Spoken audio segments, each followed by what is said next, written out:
Hey guys, I am back with an update. Um, sort of. Well, there's a couple things. Um, okay, so Patkin, a subscriber, suggested for some watercolor paints, pans, something that he uses.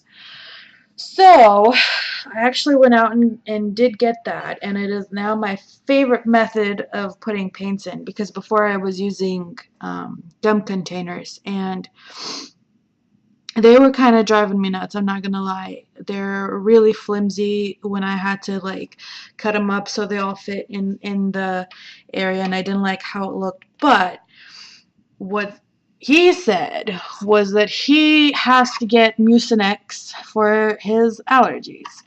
And I found some Mucinex, Sinus Max, and whatever. I don't know. It's like the thick box, because I had trouble trying to find the one that had the really big wells. Like, look at this. Look how huge that is. It's humongous. Where's my ruler? Where's my ruler? Okie doke. Let's see here. It's down there. It's almost an inch. Okay. By. I wasn't even on the inch side. It is more than an inch. It is like, I want to say an inch and 2 dashes. Yeah, it's like an inch and 2 dashes. And then half an inch. Let's just go by inch by half an inch. So that's what one of them is. And they come, I don't think these are the same ones that he uses, but I couldn't find those. They have so many boxes, and I didn't want to like open all the boxes, because there's these sticky types. That's not, I think that's illegal. Anyways, I got this one because I'm like, oh, thick box. It says 24. The other 24 ones had a much slimmer box. This must mean that these are huge, and yes, it does.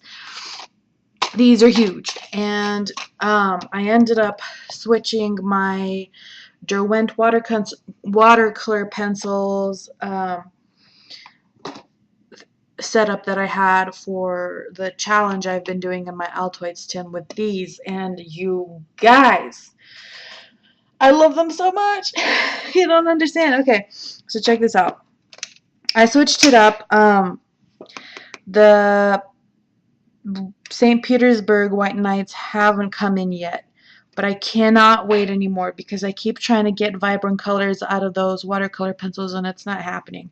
So what I ended up doing is I took my full pans palette and I chopped off like a corner from the paints that I wanted to use, and I put them in here. So I might end up just slicing a whole strip off. I don't know how long. They were supposed to be here like between today and next week sometime. I don't know. I don't want to wait anymore. So I just put them in there in these little pans. What I don't know if you can see. I'm gonna try to see if you can see. There you go. Underneath the wells, you can see that strip of kneaded eraser, right? So that's how I'm holding them in. I didn't separate these two. I just kept this double pan thing as a section, and I rolled 2 strips of the kneaded eraser. So I put 1 strip here and 1 strip here, and then I just shoved those down and pushed them in so they indent, and they stick super well. Like I had to take them out to readjust some things, and I mean it was hard. Those things were stuck in there really well. So I'm very happy about that. Anyways, I took those tiny little corners that I took off my palette and I put them in there with some water so they kind of dissolve a little bit, so the color is a little more spread out.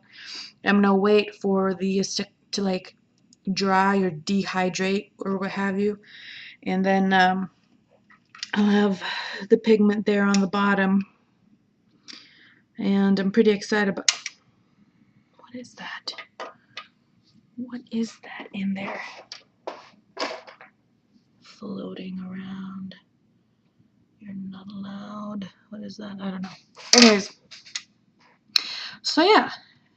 That is a really neat idea for travel watercolor kits, is these Mucinex humongous horsepill things.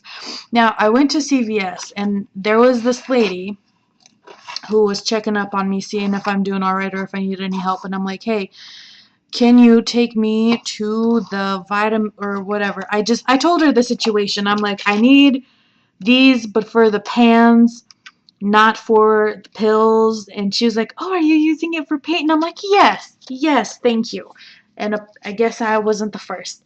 So she took me to the vitamin place, aisle, but they don't carry vitamins in these anymore, because they would be like horse pills and they'd be huge, and they would probably also have these humongous pans.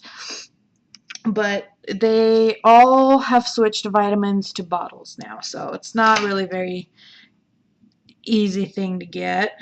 So yeah, I just went with these and they work out fantastic, and I'm very happy. This also came with the green ones, and the pans for the green ones were smaller. So if you're gonna, it came with 2 of the orange. So just go with the orange, because that's the one that's the right size, this one, the big one. Or you could go with the green. It depends on how much space you're trying to, keep. But yeah, that's what it is.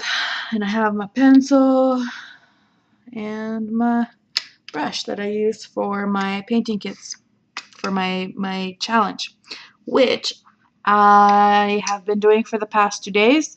Today is the second day. The first day, I've been posting it on Instagram, but I don't think some of you have Instagram, so I'm just going to show you. I didn't like this one. I painted this one the first day. I have not gotten to go on my kayak at all this summer. I don't think last summer either. I've been so busy. So it's just sitting there on some gravel pebble things, all alone and sad, and I keep looking at it and missing the days, because that's my favorite summer sport. So I try to draw that. I wasn't very happy with how it came out, and especially because these Derwent colors, they're not, like, I couldn't get the vibrancy out of them that I wanted. And kayaks are super vibrant colors, and mine's like a really nice bright blue.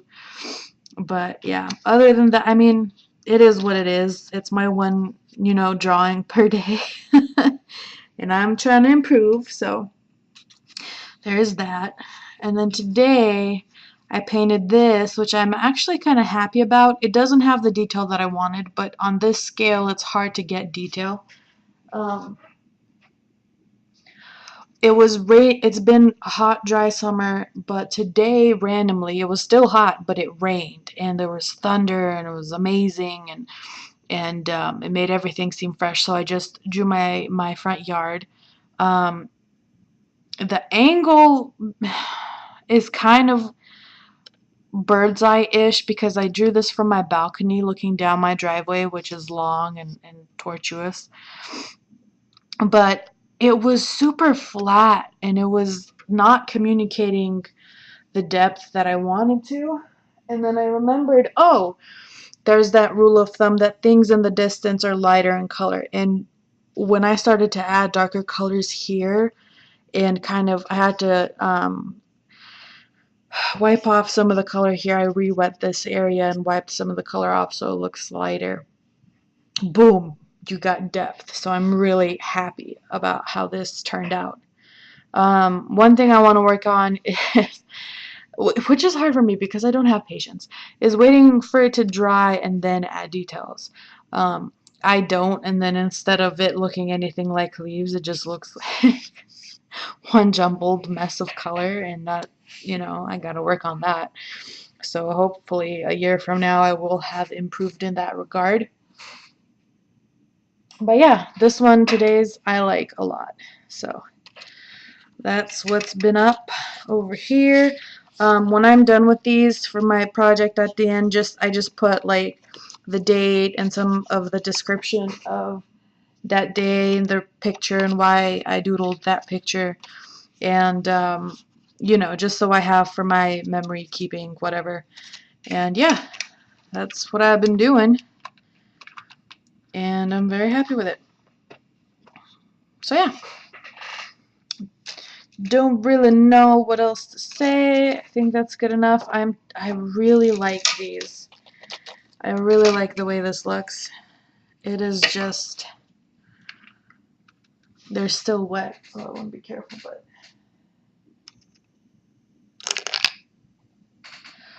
wow, that almost was horrible. Okay, put that there. Look how vibrant these are. These is just, they're nice. They're really nice. I like these a lot. Oh, I can't wait till those stupid tubes come in the mail.